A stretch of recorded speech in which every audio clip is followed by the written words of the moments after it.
आप कौन होते हैं? हम क्यों पूछेंगे झारखंड के नेताओं को? हमारे चर्चे नीतीश कुमार के पास है। For your kind of information, हमारे चर्चे नीतीश कुमार के पास है। लॉजिकली समझा देते हैं। माननीय खीरू महतो, हम उनका सम्मान करते हैं। बिहार में भी हो गया। माननीय नीतीश कुमार आते हैं, सीएम के साथ बैठते हैं, तेजस्वी जी को साथ लाते हैं और सीधा जाके बिहार में भी ओपन होता है। तो इनकी बात क्यों करेंगे? हमारे चर्चे नीतीश कुमार के पास है और आज हमें दोष देते हैं। आप सब के सब व्यापारी हैं। आपका सारा चिट खोलेंगे 24 में, सारा चिट खोलेंगे, 1 बाय 1 चिट खोलेंगे कि आपका कहाँ जमीन है, कै गो अकाउंट है, उस जमीन की आबाददार क्या है, सारा चिट खोलेंगे। चेतावनी दिए लगाए, मोड़िया धर के मचड़ दिए लग, विधायक चेतावनी देता है। आप हाउस में जाने वाले लोग हैं, आप संवैधानिक शक्ति का अनुपालन करने वाले लोग हैं, मुड़िया मचड़ काम है। नेता आप या सुदेश महतो? दादा एक बार फिर से को महतो का नेता आप या सुदेश महतो? देखिए दादा, हम महतो का नेता नहीं है, हम विस्थापितों का नेता है।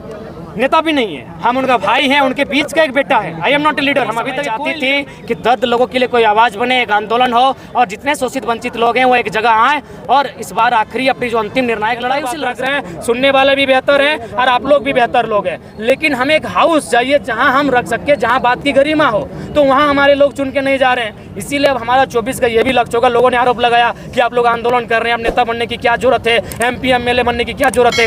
तो हम लोग बोले कि सड़क में आप कितना भी आंदोलन करें, सड़क में कितना भी रखें, जब तक हाउस में आपकी बातों को कोई नहीं रखे उसकी गरिमा नहीं बढ़ेगी। स्थापन होने के 1962 में प्लांट का आज तक विस्थापितों का मामला नहीं। क्या कहेंगे? या तो जनप्रतिनिधि में कमी है या फिर विस्थापितों में क्या कहेंगे? देखिए, मेरा मानना है भारत एक लोकतांत्रिक व्यवस्था है और जो भी नियम कायदे कानून बनते हैं उसमें विधायिका का रोल होता है।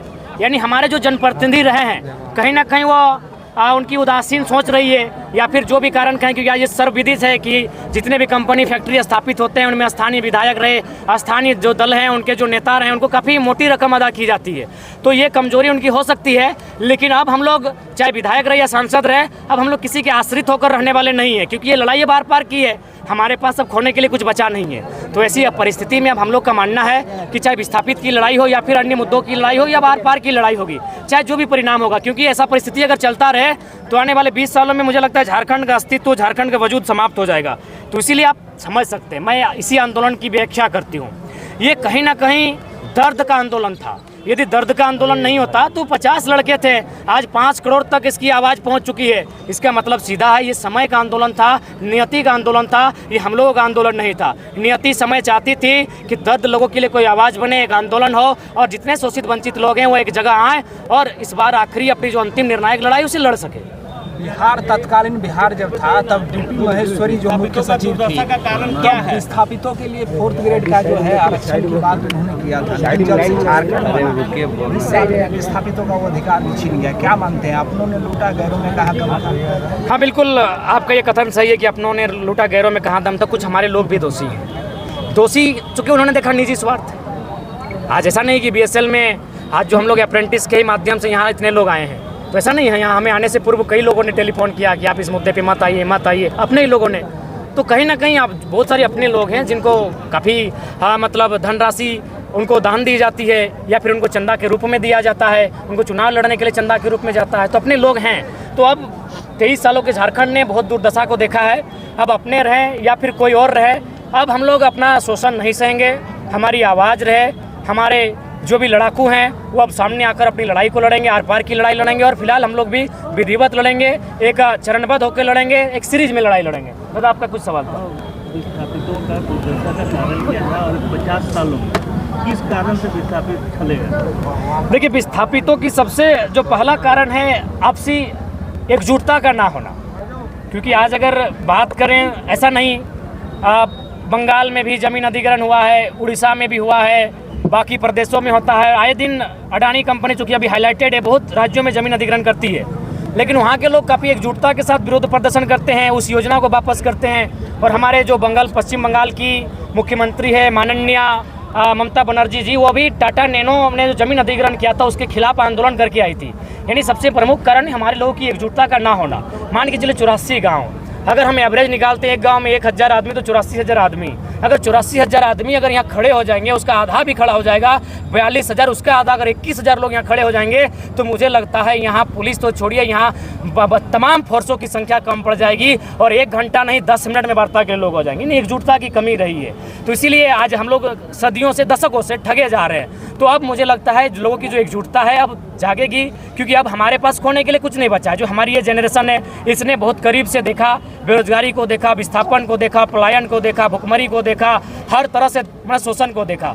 तो मेरा मानना है कि जो हमारी सबसे बड़ी समस्या है एकजुटता का ना होना, उसके बाद हमारे जो लीडर हैं, हमारे जो लोग हैं केवल वोटर्स बन के, ऐसा नहीं है कि बोकारो में हमारे आज तक जनप्रतिनिधि नहीं रहे, विशेषकर जो खाटी की बात करें, जो माटी की बात करें, हमारे आज तक सांसद नहीं रहे जो मैंने मेंबर ऑफ पार्लियामेंट में जाके BSL के, सिंदरी, FCI के दर्द को रख सके। हमेशा 1952 से लोग जो अन्य राज्यों के वे लोग चुन के गए, तो उन्हें क्या वास्ता होगा, हमारी ज़मीनें से क्या हमें लाभ मिलता था, हमारी ज़मीनों को छीन जाने का दर्द किसे है। तो इसीलिए हम लोग केवल होट बन के रहे, भीड़ बन के रहे, उसे एक नेतृत्व में तब्दील नहीं कर पाए। जबकि मेरा मानना है अगर बोकारो विधानसभा की बात कही जाए, जहां 3 लाख के आसपास अगर वोटर्स है, जिसे मुझे लगता है 2 लाख प्लस हमारे रैयत वोटर्स है, जिसमें 1 लाख तो केवल विस्थापित वोटर है। केवल विस्थापित वोटर भी अगर एक जगह स्थापित हो जाए तो आंदोलन करने की नौबत नहीं आती। उनके बीच एक विधायक बन जाता और जीवन भर उनके लिए लड़ता। अगर एक दिन वो लड़ने के लिए आता तो अब तक इंसाफ मिल चुका आता। तो हमें लगता है लोकसभा की बात करें जहां 18 से 20 लाख हमारी मतदान है, जिसमें हमको लगता है 12 से लगभग 15 लाख स्थानीय लोग वोटर के रूप में है, लेकिन आज तक अपना सांसद नहीं चुन पाते हैं। जबकि इसी क्षेत्र में कोयला है, आपका बागमारा में तमाम फैक्ट्रियां हैं, कल कारखाने हैं, सिंदरी में इतना बड़ा है, निरसा में तमाम आपके मैथन है, पंचायत है, बोकारो में आपका वेदांता है, कहीं डालमिया है, यहीं आपका BSL है, लेकिन हम अपना मेंबर ऑफ हाउस पार्लियामेंट के लिए आज तक नहीं चुन पाए। देखिए आज हम जितना आपके सामने बात को रख रहे हैं, बेहतर बात रख रहे हैं, सुनने वाले भी बेहतर हैं और आप लोग भी बेहतर लोग हैं, लेकिन हमें एक हाउस चाहिए जहां हम रख सके, जहां बात की गरिमा हो। तो वहां हमारे लोग चुन के नहीं जा रहे हैं। इसीलिए अब हमारा 24 का ये भी लक्ष्य होगा। लोगों ने आरोप लगाया कि आप लोग आंदोलन कर रहे हैं, अब नेता बनने की क्या जरूरत है, MP MLA बनने की क्या जरूरत है। तो हम लोग बोले कि सड़क में आप कितना भी आंदोलन करें, सड़क में कितना भी रखें, जब तक हाउस में आपकी बातों को कोई नहीं रखे उसकी गरिमा नहीं बढ़ती है। इसलिए अब हम लोग हाउस में जाएंगे और जब जब वहाँ डिबेट होगा, जब जब हमें मौका मिलेगा अपनी बात को रखने का, हम लोग कभी बोकारो BSL का बात रखेंगे, कभी FCI सिंदरी का, तो कभी पंचायत डैम का बात रखेंगे, तो कभी डालमिया का, तो कभी आपका DBC का बात रखेंगे। महतो के नेता आप या सुदेश महतो? दादा एक बार फिर से को महतो का नेता आप या सुदेश महतो? देखिए दादा, हम महतो का नेता नहीं है, हम विस्थापितों का नेता है, नेता भी नहीं है, हम उनका भाई हैं, उनके बीच का एक बेटा है। I am not a leader, हम अभी तक कोई लीडर नहीं है, ना कोई स्थापित हुए हैं। हम आज भी उनका बेटा है, उनकी दर्द को समझने वाला और उनकी बातों को बेबाकी से कोई रहे सामने रखने वाला। उसके अलावा जो भी लीडर है भैया वो लीडर है, उनको लीडरबाद मुबारक हो।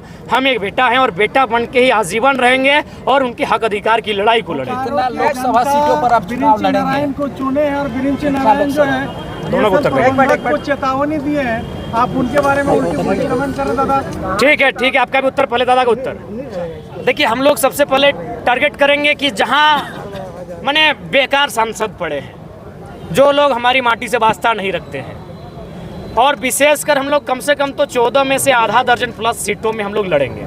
हालांकि बहुत चैलेंजिंग है, ये कहना हम स्वीकारते हैं, कहना और करना, एक नई पार्टी बन के एक नए नेता बना स्थापित करना बहुत चैलेंजिंग है। लेकिन मुझे लगता है हमारे पास मुद्दे अच्छे हैं, हमारे पास हमारी सबसे बड़ी ताकत है हमारी निडरता, हमारी जानकारी, तो इस हिसाब से हम लोग बेहतर होंगे। आपके सवाल का उत्तर है बिरन जी। अच्छा, एक चीज़ और इसी उनका कमीशन है कड़ी में, एक चीज़ इसी कड़ी में है कि अभी जितने भी नेता है या पार्टी है कह रहा है कि ये जयराम महतो कौन होते हैं, तो आयराम गैराम बहुत सारे लोग आते हैं चले जाते हैं, ये भी आए हैं चले जाएंगे, लेकिन सीट नहीं जीत पाएंगे। ठीक है, जो हम लोग अभी जीत नहीं पाए हैं सो इतना तकलीफ है। आपकी जुबान पे हमारे नाम का चर्चा है। अरे आप कौन होते हैं, हम क्यों पूछेंगे झारखंड के नेताओं को? हमारे चर्चे नीतीश कुमार के पास है। For your kind of information, हमारे चर्चे नीतीश कुमार के पास है। लॉजिकली समझा देते हैं। माननीय खीरू महतो, हम उनका सम्मान करते हैं, आदर करते हैं, वे राजनीतिक विश्राम की ओर थे, अचानक वो चले जाते राज्यसभा। क्यों? देखा कि झारखंड में एक मूवमेंट हो रहा है, और मूवमेंट में जो संख्या है किनकी, ऐसी बात है संख्या है लेकिन सबका आंदोलन है, सीधा उन्होंने उठाया और राज्यसभा लेके गए क्योंकि बैलेंस कर सके। और एक बात आई, 60-40 बिहार में भी हो गया। माननीय नीतीश कुमार आते हैं, CM के साथ बैठते हैं, तेजस्वी जी को साथ लाते हैं और सीधा जाके बिहार में भी ओपन होता है। तो इनकी बात क्यों करेंगे? तो हमारे चर्चे नीतीश कुमार के पास हैं, नसीहत क्या दीजिएगा? उनको नसीहत देंगे।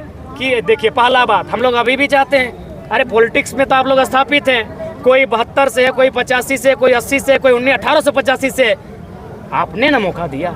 जयराम महतो और तमाम जो युवा हैं, जो राजनीति का रण नहीं जानते हैं, नौसिखिए हैं, अभी भी नाक साफ करते दिखते हैं, इनको आपने ना मौका दिया। आप अगर इस राज्य के हितार्थ के लिए, लोगों के दुख दर्द को हल करने के लिए अगर नियम बनाने की बात करते तो हम यहाँ तक आते ही नहीं। लेकिन आपने क्या किया? किसी ने महेंद्र सिंह धोनी के साथ, किसी ने अग्रवाल के साथ, किसी ने वेदांता के साथ, किसी ने टाटा के साथ, किसी ने BSL के साथ पार्टनरशिप में बिजनेस किया। आपको बिजनेस करने के लिए भेजे थे, ये नियम बनाने के लिए भेजे थे। आज झारखंड के सभी लोगों को समझना चाहिए कि हमने व्यापारी नहीं, हमने MLA चुना था। ये तो व्यापारी बन गए और आज हमें दोष देते हैं। आप सब के सब व्यापारी हैं। आपका सारा चिट खोलेंगे 24 में, सारा चिट खोलेंगे, 1 बाय 1 चिट खोलेंगे कि आपका कहाँ जमीन है, कई गो अकाउंट है, उस जमीन की आबाददार क्या है, सारा चिट खोलेंगे 24 में कि हमने MLA चुना था, MP चुना था, या बिजनेस चुना था, कंपनी के दलालों को चुना था। तो दर्द है। दादा प्रिंसी नारायण BSL प्रबंधक के चेतावनी दे रहे हैं यार, हमरा खतियाने के चेतावनी दे, विधायक के चेतावनी दिए लगाए, मोड़िया धर के मचड़ दिए लगलो, विधायक चेतावनी देता है। आप हाउस में जाने वाले लोग हैं, आप संवैधानिक शक्ति का अनुपालन करने वाले लोग हैं, मुड़िया मुचड़ कम है चेतावनी। लेकिन